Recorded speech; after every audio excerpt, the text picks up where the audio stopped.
A gente começa essa edição do Arena com novos desdobramentos da investigação sobre o ex-ministro da Justiça, Anderson Torres.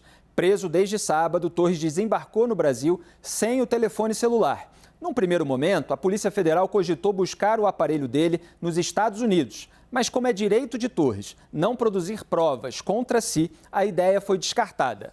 Segundo a apuração da analista de política da CNN, do analista Gustavo Uribe, a PF tenta agora ter acesso ao conteúdo do celular por meio da nuvem, mas por enquanto sem sucesso. O objetivo é descobrir, por meio de trocas de mensagens, se a minuta golpista encontrada na casa do ex-ministro foi elaborada pelo Palácio do Planalto do governo Jair Bolsonaro.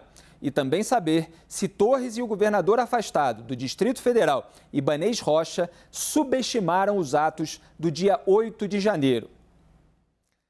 Vamos ao debate? Eu começo por você, Raquel Landim. Que bom tê-la de volta, finalmente. Foi bem de férias, tudo bem? Foi ótimo, Felipe. Boa noite a todos. E eu vi nos corredores que você já estava apurando tudo, então eu quero a sua avaliação.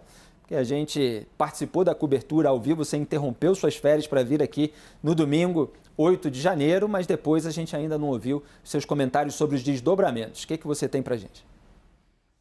Felipe, é um pouco estranho que o Anderson Torres tenha deixado o celular dele nos Estados Unidos, mas enfim, é um direito que ele tem. A avaliação de alguns advogados criminais é que o caso contra ele ainda está pendente de investigação. Está precisando buscar mais provas.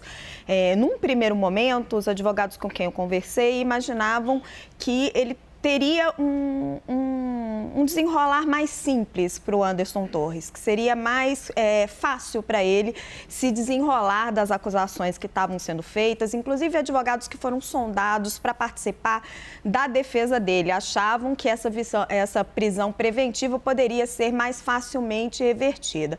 À medida que foi ficando claro que ele dispensou alguns funcionários antes de viajar, que aparece a minuta do decreto, que sim, ele pode acabar se desvencilhando disso, dizendo que não redigiu a minuta, ser acusado apenas do crime de prevaricação, por não ter avisado sobre essa minuta, a situação dele vai se complicando. Mas agora é um momento da Polícia Federal realmente tentar colher provas e ter acesso ao celular dele, às mensagens do celular dele, nem que seja por meio do que está em nuvem, é muito importante para tentar entender o quanto essa minuta circulou dentro do Palácio do Planalto de Jair Bolsonaro e o quanto o Anderson Torres está realmente envolvido numa eventual tentativa golpista, o quanto ele já sabia dos atos que iam acontecer, para tentar demover essa versão que ele tenta sustentar.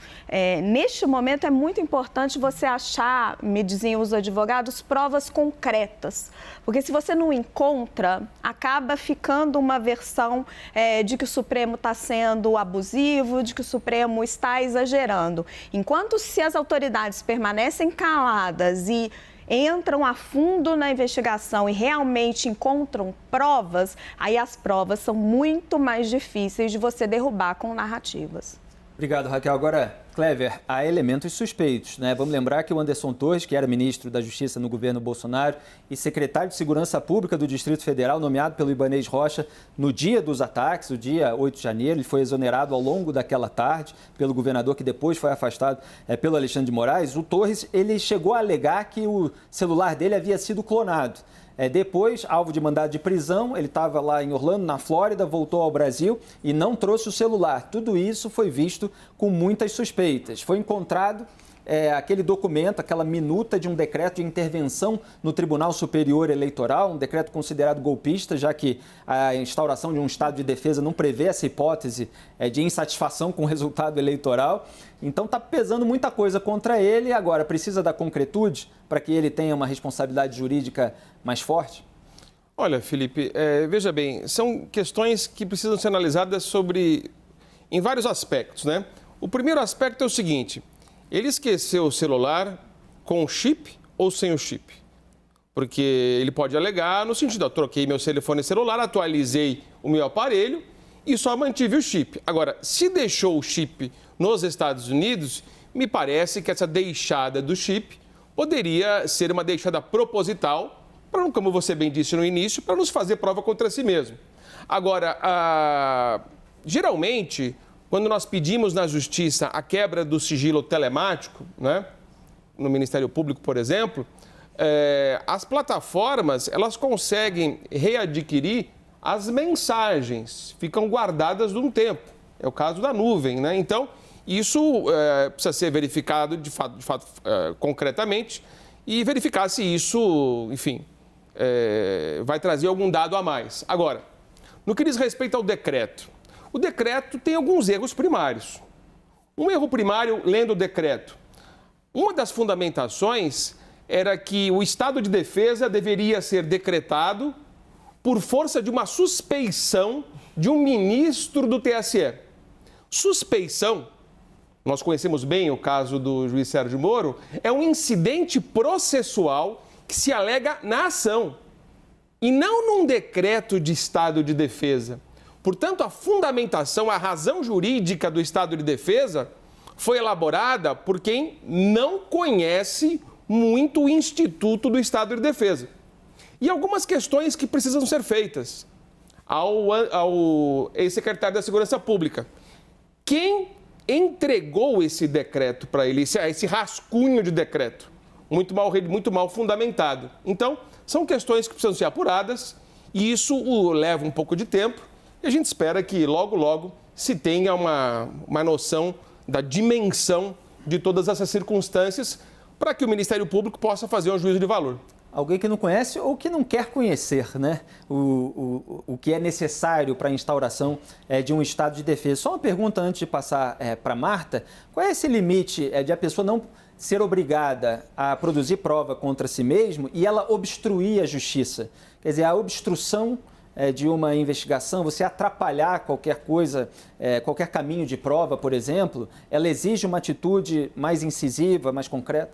A obstrução da justiça, ela tem o significado de você ter uma ação que possa eliminar algum dado relevante para o processo.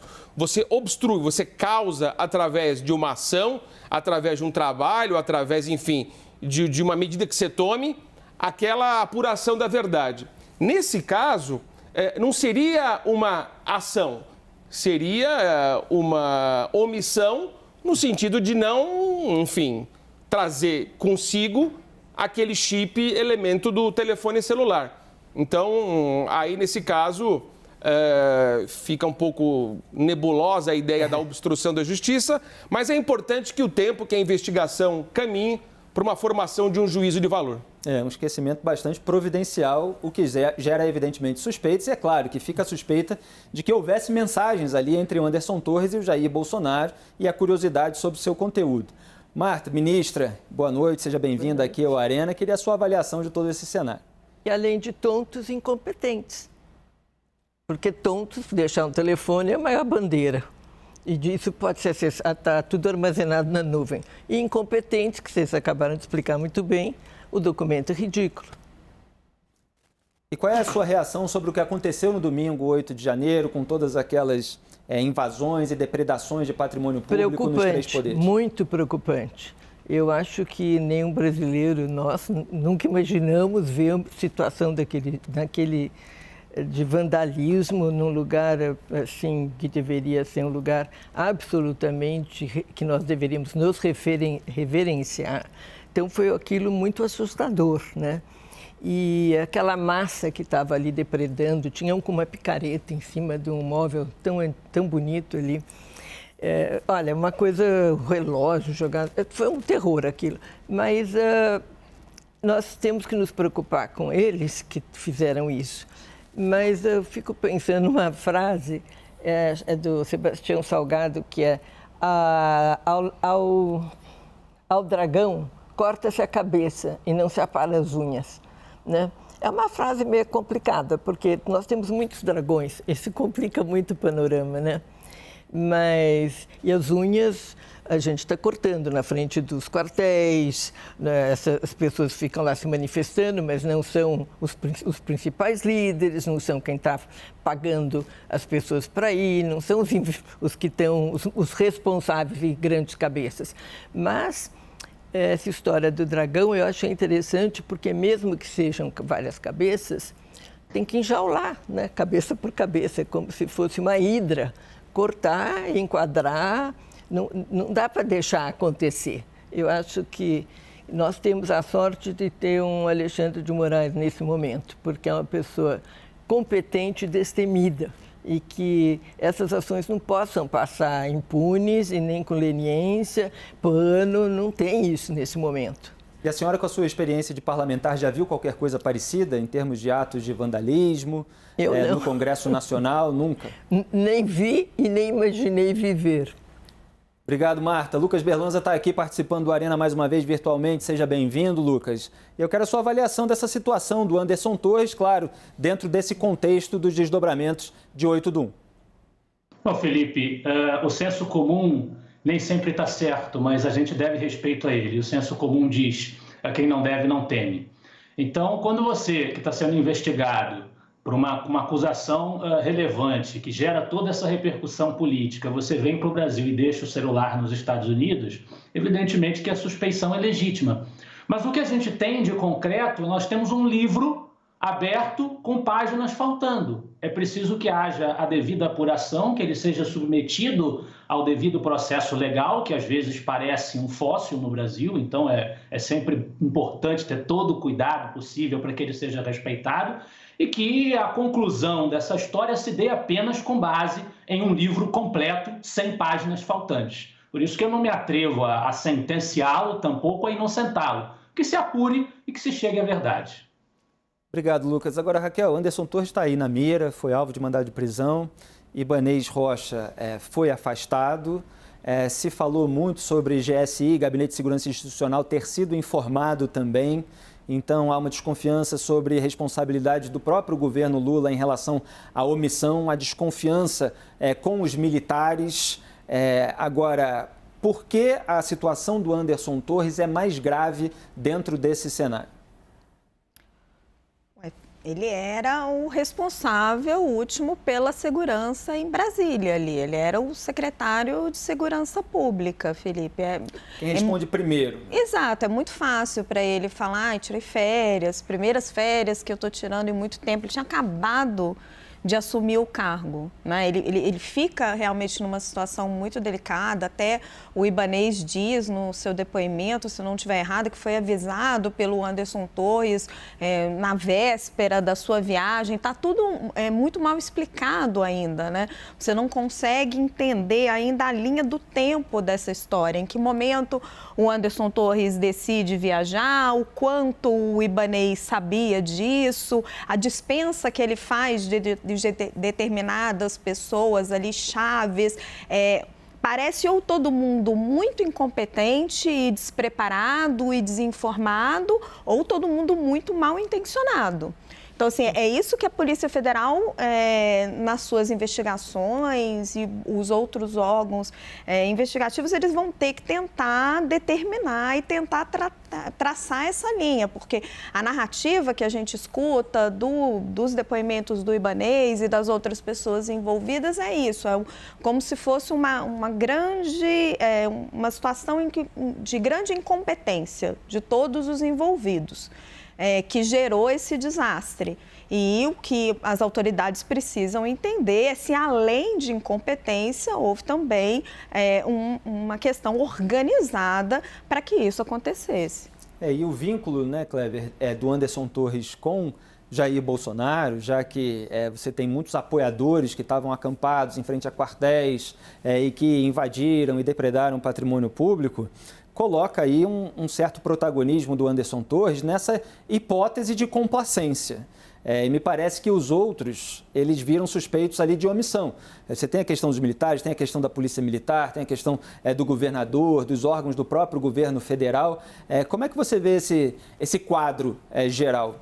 É importante o que você falou da segurança pública. Eu vou traçar aqui o que significa o Distrito Federal. O Distrito Federal a gente chama de entidade federada anômala. Eu vou explicar. Enquanto no estado existe o governador, no município existe o prefeito, no Distrito Federal não existe prefeito nem vereador.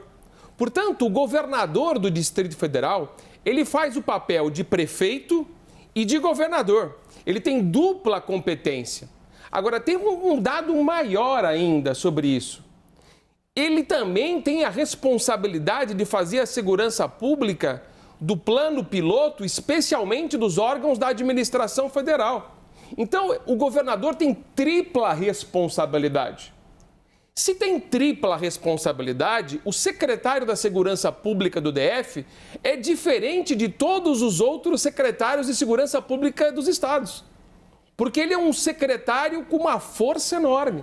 Uma força de administrar todo o Distrito Federal, as satélites, o plano piloto, mas também administrar a segurança pública de todo o plano piloto, especialmente a questão dos ministérios, do Poder Executivo, do Poder Legislativo, do Poder Judiciário. Então, o grau de importância, o grau de responsabilidade desse agente político, secretário de Segurança Pública, é diferente dos demais e requer uma atenção, uma responsabilidade muito maior. Portanto, se existe uma notícia de que terá um movimento de protesto, qualquer lugar que seja o Distrito Federal, o primeiro agente político que tem que se predispor a fazer alguma coisa para proteger o DF e, enfim, os prédios da administração pública federal é o secretário da Segurança Pública.